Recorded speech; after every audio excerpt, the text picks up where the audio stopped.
대통령이 거부권을 행사한 국회법 개정안은 국회에서 결국 표결 불성립, 표결조차 하지 못했습니다. 처리가 무산돼 19대 국회에서 자동 폐기될 운명을 맞게 됐습니다. 거취 논란에 휩싸인 새누리당 유승민 원내대표를 둘러싼 여당 내 내홍도 중대한 고비를 맞고 있습니다. 먼저 국회로 가보겠습니다.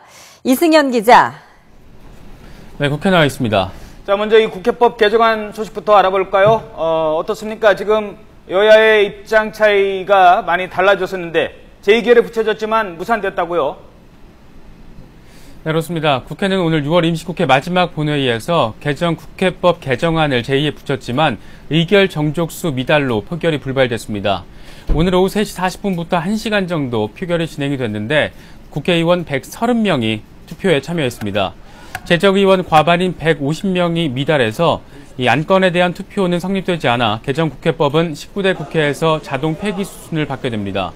새누리당 김무성 대표는 여당으로서 대통령이 거부권을 행사한 뜻을 수용할 수밖에 없었으며 과정이 어찌됐든 국회법 개정안이 표결 불성립으로 사실상 폐기가 된 점은 국민께 송구하다고 사과했습니다. 새정치연합 이종걸 원내대표는 민주주의는 무너질 수 없고 새누리당 의원들의 표정에서 괴로움을 느꼈다며 청와대를 향해 비판의 날을 세웠습니다. 새누리당이 표결 불참 방침으로 국회법 자동 폐기 수순을 받게 된 가운데 지난 본회의에서 처리가 불발된 크라우드 펀딩법 등 민생 법안들이 오늘 본회의에서 처리될지 여부에 관심이 쏠리고 있습니다. 당초 야당 원내지도부는 국회법 개정안과 상관없이 민생 법안 처리에 협조하겠다는 방침을 세웠지만 국회법 개정안 처리가 실제로 무산되자 당내 일각에서 반발 여론이 거세지고 있습니다. 이에 따라 야당은 현재 진행 중인 의총에서 의견을 수렴한 뒤에 본회의에 참석하겠다는 방침입니다. 오늘 국회법 개정안이 사실상 폐기되면서 전국이 또다시 얼어붙게 됐고 7월 임시국회 추경 예산 심의 등을 놓고도 진통이 불가피할 것으로 전망되고 있습니다. 네, 국회법 개정안 폐기와 맞물려서 이번 협상을 이끌었던 새누리당 유승민 원내대표의 거취 문제도 전국의 핵으로 떠올랐는데요. 유 원내대표의 거취 문제 어떻게 전망되고 있습니까? 네, 일단 당사자인 새누리당 유승민 원내대표는 오늘 안에 자신의 거취와 관련해서 입장 표명이 없을 것이라고 밝혔습니다. 오늘 오후에 의원총회를 마치고 난 뒤에도 이 같은 입장을 거듭 확인했습니다.